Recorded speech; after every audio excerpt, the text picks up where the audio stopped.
Today we're going to talk about the Vortex Strike Eagle and what I think of it after 2 years of use. Stay tuned.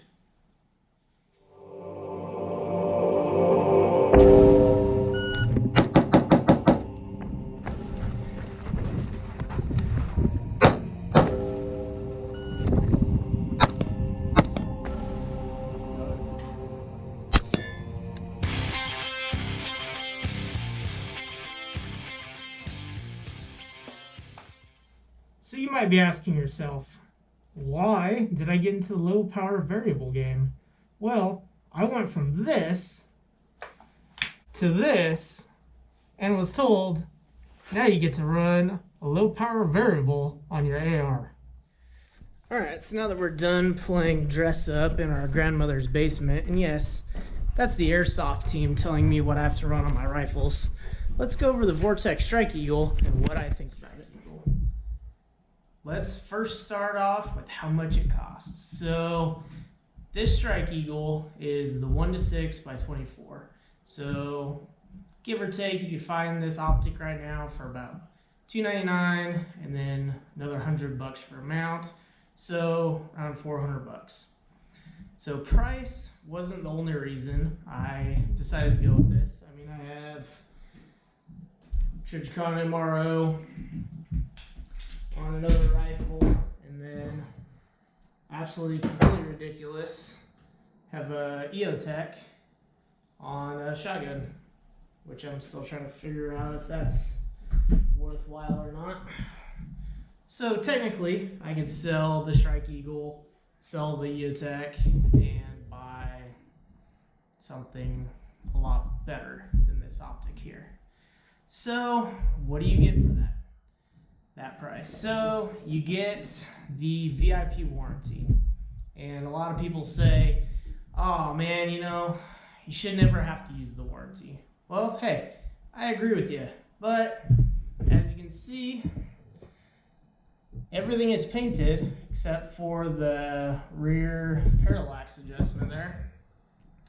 So I sent it in. So basically what happened was, and it didn't happen all at once. It happened slowly over time. The rear lens on the optic, it's super clear now, but there was a buildup of, I don't know if moisture got in there or what exactly happened, but it got inside the lens. I was afraid that when I sent it into Vortex, they were gonna look at it because it was a tan color coming from the inside of the lens. So I thought they were gonna say, oh, you painted your rifle, got on the lens, but you can clean it up and you can tell that, okay, something's going on. It's on the inside of the lens. How long did it take to get the optic back from Vortex? I think it was about 10 days. Sent it off, got an email.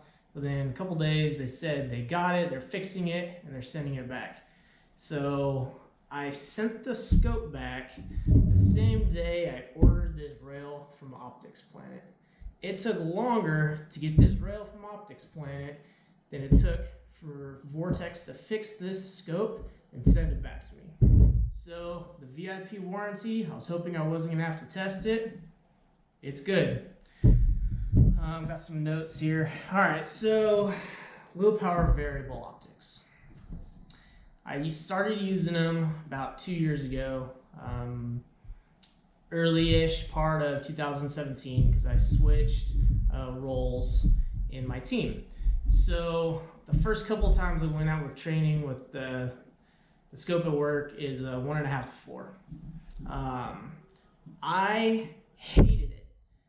Wasn't that great with it up close. At distance, it's fantastic, but up close, man, I just didn't like it. So what did I do? I got this Strike Eagle so I can cross-train back and forth. I do not recommend this as a duty optic. Absolutely not. If you're going to be going kicking doors or sitting on a perimeter and calling somebody out after you gassed them, because that's usually how things end these days, you need to be running something better. There's a bunch of videos out there that are going to talk about optics.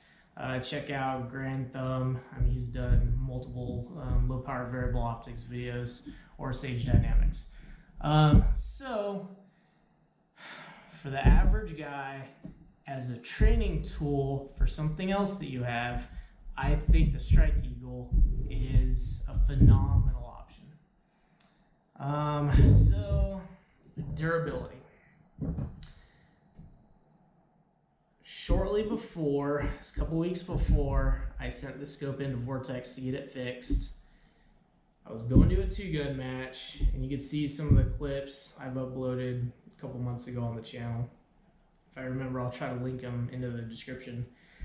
Pulled up to the range, getting my stuff ready. I don't know how, my gun bag wasn't zipped, lifted it up. Rifle falls straight down onto the scope. Nice big chip here in the glass. No time to check zero or confirm it prior to the match starting. Zero is still good. Not a great test, not a great drop test like some other guys do, but nothing moved. So good on the scope, also good on the mount. So this is a Warren tactical mount. There's other mounts that I like the aesthetics of better than this mount. I hate that these the nuts stick out on the sides. The other mounts that are just flush, where you have Torx or Allen bits securing it on the side so there's no nuts sticking out, I like those better, but I haven't had any issues with these getting hung up on anything. But Warren tactical mount, good mount. I like it. I think it's somewhere around the $110 range-ish, depending on where you buy it, but good mount. I like it. So the reticle. I'm not going to inlay any footage. You can find that on a bunch of other YouTube channels of the reticle. So I have tested it, and it is extremely accurate for what I do with it, from 0 to 450 yards. There's gongs at the range I go to. Oh man, battery's getting low. Gongs go in from 200 out to 450 yards. I zeroed this for 77 grain federal gold medal match ammo, and no issues at all with the reticle and the bullet trajectory. Everything lines up, so I like that about this optic. The 500 and 600 yard hash marks on the reticle, haven't had a chance to verify those yet, but I'm gonna work on it as soon as I get a range that has those ranges that we can work on.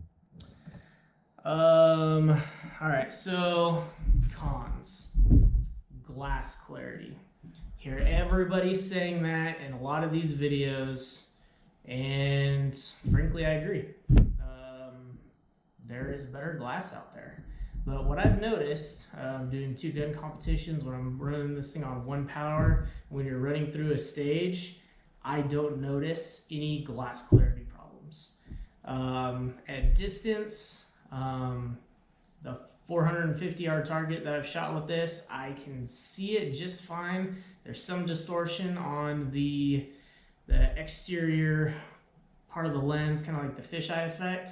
Ultimately, it doesn't bother me. In the center where the reticle is, where I'm focusing, it's clear. It's good enough. It gets the job done.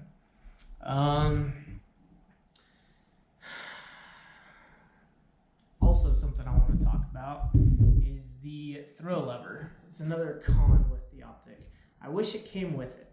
The EOTech Voodoo comes with a little screw nut lever that just screws straight into the diopter here.